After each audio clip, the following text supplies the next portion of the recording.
Halo, perkenalkan nama saya Maria Irene Timblolok. Saya dari Universitas Kristen Indonesia. Video ini saya buat bertujuan untuk menyelesaikan salah satu tugas individu pada mata kuliah pemeriksaan pajak. Materi yang akan saya bahas yaitu tentang ketentuan umum perpajakan mengenai SPT tahunan PPh orang pribadi. Yang pertama-tama saya akan menjelaskan pengertian dari SPT atau surat pemberitahuan. Surat pemberitahuan atau SPT adalah surat yang oleh wajib pajak digunakan untuk melapor perhitungan dan atau membayar pajak, objek pajak dan atau bukan objek pajak, dan atau harta dan kewajiban sesuai dengan ketentuan peraturan perundang-undangan perpajakan. Yang berikut, pajak penghasilan orang pribadi atau PPh orang pribadi adalah pajak yang dikenakan terhadap subjek pajak orang pribadi atas penghasilan yang diterima atau diperoleh dalam tahun pajak maupun bagian dari tahun pajak tersebut. Di sini saya akan memberitahukan ke teman-teman ada 3 tipe wajib pajak orang pribadi. Nah, diantaranya itu adalah yang pertama, wajib pajak orang pribadi yang tidak melakukan kegiatan usaha atau pekerjaan bebas. Itu misalnya pegawai negeri sipil atau TNI ataupun ABRI. Yang berikut pegawai swasta dan juga pensiunan penerimaan pensiun bulanan. Yang kedua, wajib pajak orang pribadi yang melakukan kegiatan usaha. Itu misalkan usaha dagang, usaha di bidang jasa, juga di bidang industri ataupun manufaktur. Yang ketiga, wajib pajak orang pribadi yang melakukan pekerjaan bebas. Itu misalnya pengacara, akuntan, dokter, notaris, aktuaris, dan juga konsultan. Berikut saya akan memberitahukan pada teman-teman mengenai pengisian atau penyampaian SPT.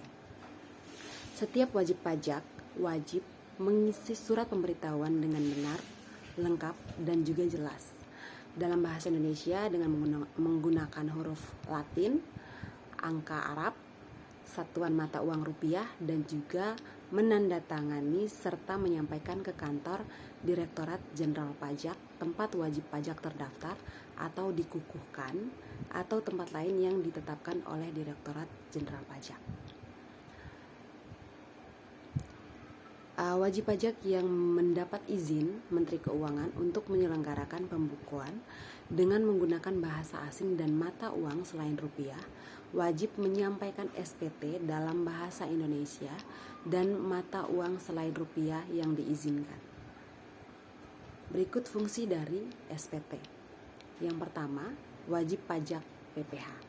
Sebagai sarana wajib pajak untuk melaporkan dan mempertanggungjawabkan perhitungan jumlah pajak yang sebenarnya terutang dan untuk melaporkan tentang pembayaran atau pelunasan pajak yang telah dilaksanakan sendiri atau melalui pemotongan atau pemungutan pihak lain dalam 1 tahun pajak atau bagian tahun pajak. Berikut penghasilan yang merupakan objek pajak dan atau bukan dari objek pajak. Berikut harta dan juga kewajiban. Dan juga yang terakhir pemotongan atau pemungutan pajak orang pribadi atau badan lain dalam satu masa pajak. Berikut pengusaha kena pajak. Sebagai sarana untuk melaporkan dan mempertanggungjawabkan perhitungan jumlah PPN atau pajak pertambahan nilai dan PPNBM yang sebenarnya terutang dan untuk melaporkan tentang pengkreditan pajak masukan terhadap pajak keluaran, pembayaran atau pelunasan pajak yang telah dilaksanakan sendiri oleh pengusaha kena pajak atau melalui pihak lain dalam satu masa pajak sesuai dengan ketentuan peraturan perundang-undangan perpajakan. Berikut jenis-jenis formulir SPT tahunan bagi wajib pajak orang pribadi. Itu ada 3 jenis ya teman-teman. Formulir SPT tahunan bagi wajib pajak orang pribadi itu terdiri atas formulir 1770SS, yang kedua formulir 1770S, dan yang ketiga adalah formulir 1770. Oke. Ada yang pertama saya akan menjelaskan mengenai formulir 1770SS. Nah, formulir ini memiliki struktur dan juga bentuk yang paling sederhana dari ketiga formulir tersebut. Mengapa? Karena hanya ada satu lembar. Formulir ini digunakan oleh wajib pajak yang mempunyai penghasilan selain dari usaha dan atau pekerjaan bebas dengan penghasilan brutonya tidak lebih dari 60 juta dalam 1 tahun. Formulir 1770S ini, SS ini, di akhir tahun karyawan harus meminta bukti potong 1721A1 untuk karyawan swasta dan bukti potong 1721A2 untuk pegawai negeri sehingga memudahkan untuk mengisi formulir 1770SS. Dikarenakan di dalam bukti potong 1721A1 maupun 1721A2 itu sudah tertera penghasilan bruto karyawan tersebut selama 1 tahun. Juga dalam pengisiannya formulir ini, formulir 1770SS ini merupakan yang paling sederhana dikarenakan hanya memindahkan data yang sudah ada dalam bukti potong 1721A1 maupun 1721A2 ke dalam formulir 1770SS serta pengisian daftar harta maupun kewajiban sampai akhir tahun tanpa memerlukan perinciannya. Yang berikut, yang kedua itu adalah formulir 1770S. Formulir ini memiliki struktur yang lebih kompleks dibandingkan dengan formulir 1770SS. Mengapa? Karena memiliki lampiran yang harus diisi.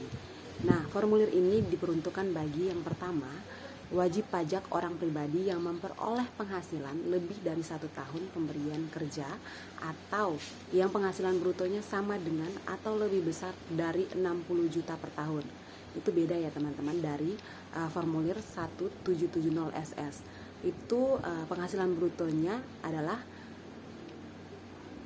60 juta atau tidak lebih dari 60 juta.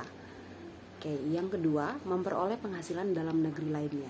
Itu seperti bunga, royalti, sewa, ataupun keuntungan dari penjualan dan atau pengalihan harta lainnya.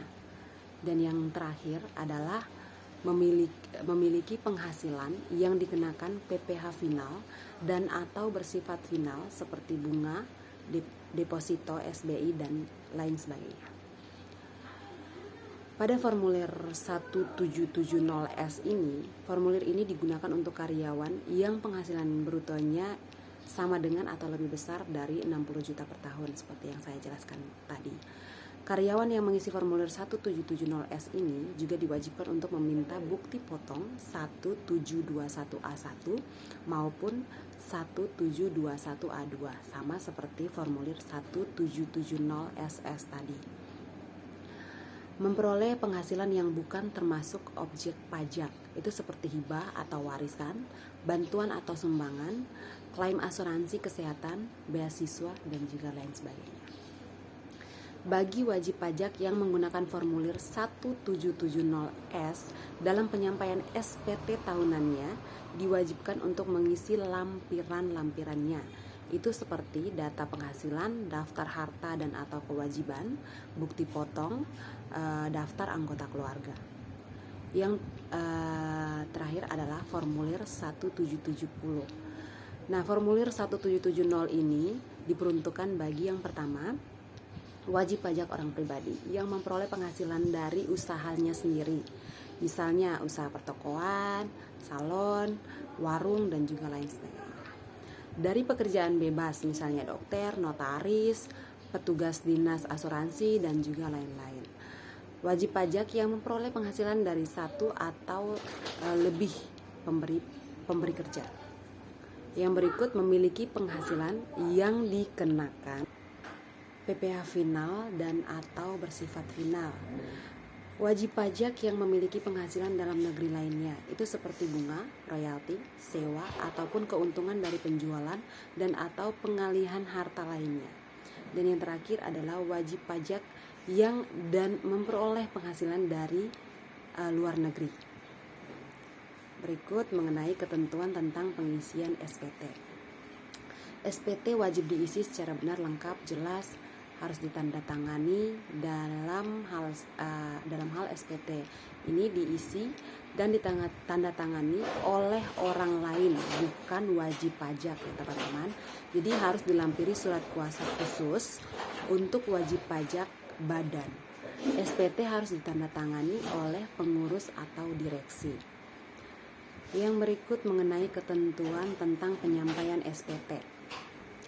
Penyampaian SPT oleh wajib pajak dapat dilakukan secara langsung ke KPP atau KP2KP atau tempat lain yang ditentukan, melalui pos dengan pengiriman surat atau dengan cara lain, yaitu melalui perusahaan jasa ekspedisi atau jasa kurir dengan bukti pengiriman surat e-filing melalui penyedia jasa aplikasi atau ASP (Application Service Provider), bukti penerimaan SPT untuk yang disampaikan. Itu secara langsung adalah penerimaan surat e-filing melalui ASP adalah bukti penerimaan elektronik. Pos dengan bukti pengiriman surat adalah bukti pengiriman surat.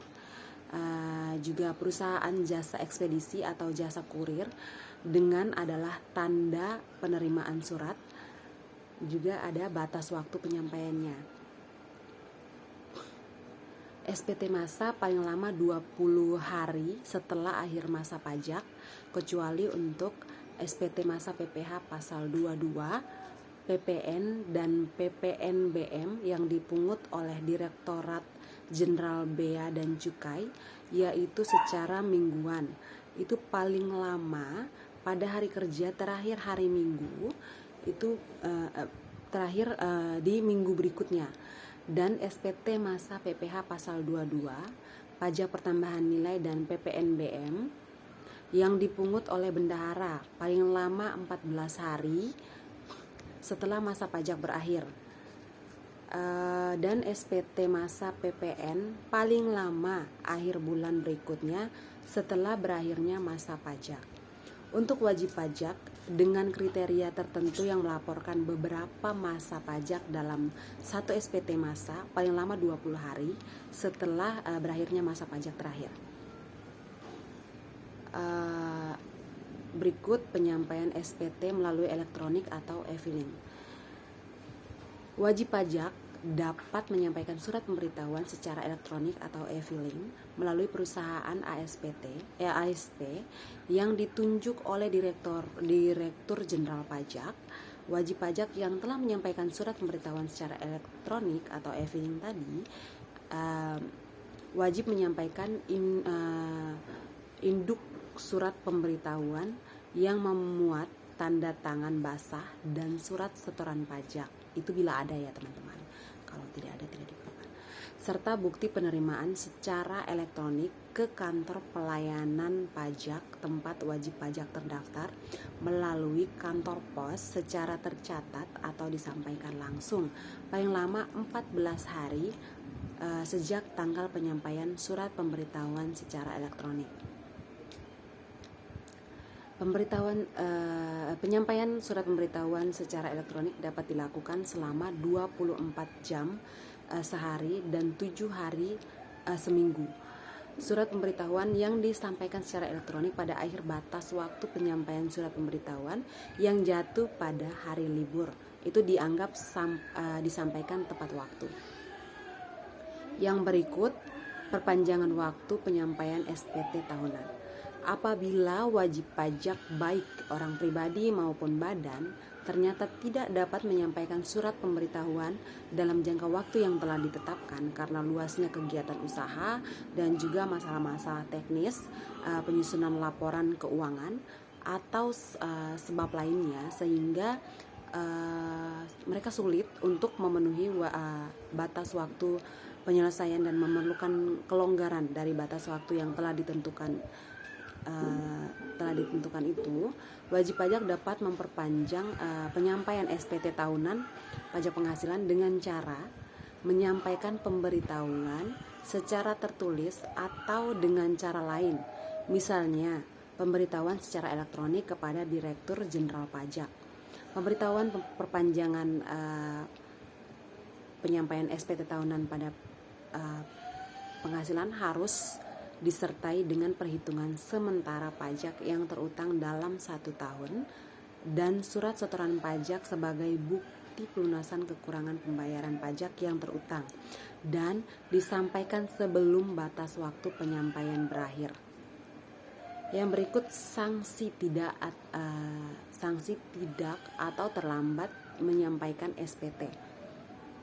SPT yang tidak disampaikan atau disampaikan tidak sesuai dengan batas waktu yang telah ditentukan dikenai sanksi administrasi berupa denda. Dendanya itu berupa yang pertama SPT tahunan PPh orang pribadi itu bernilai 100.000, yang kedua SPT tahunan PPh badan itu berjumlah 1 juta, yang ketiga SPT masa PPN atau SPT masa pajak pertambahan nilai yaitu sebesar 500.000, yang keempat SPT masa lainnya itu sebesar 100.000. Pengenaan sanksi administrasi berupa denda tersebut tidak dilakukan terhadap wajib pajak orang pribadi yang telah meninggal dunia, wajib pajak orang pribadi yang sudah tidak melakukan kegiatan usaha atau pekerjaan bebas, juga wajib pajak orang pribadi yang berstatus sebagai warga negara asing yang tidak tinggal lagi di Indonesia, dan juga bentuk usaha tetap yang tidak melakukan kegiatan lagi di Indonesia, wajib pajak badan yang tidak melakukan kegiatan usaha lagi tetapi belum dibubarkan sesuai dengan ketentuan yang berlaku, dan juga bendahara yang tidak melakukan pembayaran lagi. Yang berikut wajib pajak yang terkena bencana yang ketentuannya diatur dengan peraturan Menteri Keuangan, atau wajib pajak lain yaitu wajib pajak dalam keadaan yang pertama kerusuhan massal, kebakaran, ledakan bom atau aksi terorisme, perang antar suku atau kegagalan sistem komputer administrasi penerimaan negara atau perpajakan. Bagi wajib pajak yang alpa tidak menyampaikan SPT atau menyampaikan SPT tetapi isinya tidak benar atau tidak lengkap dan dapat merugikan negara yang dilakukan pertama kali, tidak dikenai sanksi pidana tetapi dikenai sanksi administrasi berupa kenaikan sebesar 200% dari pajak yang kurang bayar. Sanksi pidana juga dikenakan terhadap setiap orang karena kealpaan atau tidak menyampaikan SPT atau menyampaikan SPT tetapi isinya tidak benar atau tidak lengkap sehingga dapat menimbulkan kerugian kepada pendapatan negara, dan perbuatan tersebut merupakan perbuatan setelah perbuatan yang pertama kali itu didenda paling sedikit 1 kali jumlah pajak terutang yang tidak atau kurang dibayar, dan paling banyak 2 kali jumlah pajak terutang yang tidak atau kurang bayar, atau dipidana kurangan waktu paling singkat 3 bulan atau yang paling lama 1 tahun. Setiap orang yang dengan sengaja tidak menyampaikan SPT atau menyampaikan SPT tetapi isinya tidak benar atau tidak lengkap sehingga dapat merugikan negara, pada pendapatan negara dipidana dengan pidana penjara paling singkat 6 bulan dan paling lama 6 tahun, dan didenda paling sedikit 2 kali jumlah pajak terutang yang tidak atau kurang dibayar, dan paling banyak 4 kali jumlah pajak terutang yang tidak atau kurang dibayar. Berikut mengenai pembetulan SPT. Wajib pajak dengan kemauan sendiri dapat membetulkan surat pemberitahuan yang telah disampaikan dengan menyampaikan pernyataan tertulis dengan syarat Direktur Jenderal Pajak belum melakukan tindakan pemeriksaan kecuali untuk SPT rugi atau SPT lebih bayar paling lama 2 tahun sebelum kadaluarsa sepanjang belum dilakukannya pemeriksaan. Dalam hal wajib pajak membetulkan sendiri surat pemberitahuan tahunan yang mengakibatkan utang pajak menjadi lebih besar kepada dikenai sanksi administrasi berupa bunga sebesar 2% per bulan atas jumlah pajak yang kurang dibayar, dihitung sejak saat penyampaian surat pemberitahuan berakhir sampai dengan tanggal pembayaran dan bagian dari bulan dihitung penuh 1 bulan. Dalam hal wajib pajak membetulkan sendiri surat pemberitahuan masa yang mengakibatkan utang pajak menjadi lebih besar keadaannya dikenai sanksi administrasi berupa 2% tadi. Batas waktu pembayaran pajak. Menteri Keuangan menentukan tanggal jatuh tempo pembayaran dan penyetoran pajak yang terutang untuk suatu saat atau masa pajak bagi masing-masing jenis pajak paling lama 15 hari setelah saat terutangnya pajak atau berakhirnya masa pajak. Batas waktu pembayaran untuk kekurangan pembayaran pajak berdasarkan SPT tahunan paling lama sebelum SPT disampaikan. Baik, itu saja pembahasan dari saya mengenai ketentuan umum perpajakan SPT tahunan PPh orang pribadi. Kurang dan lebihnya saya mohon maaf. Terima kasih.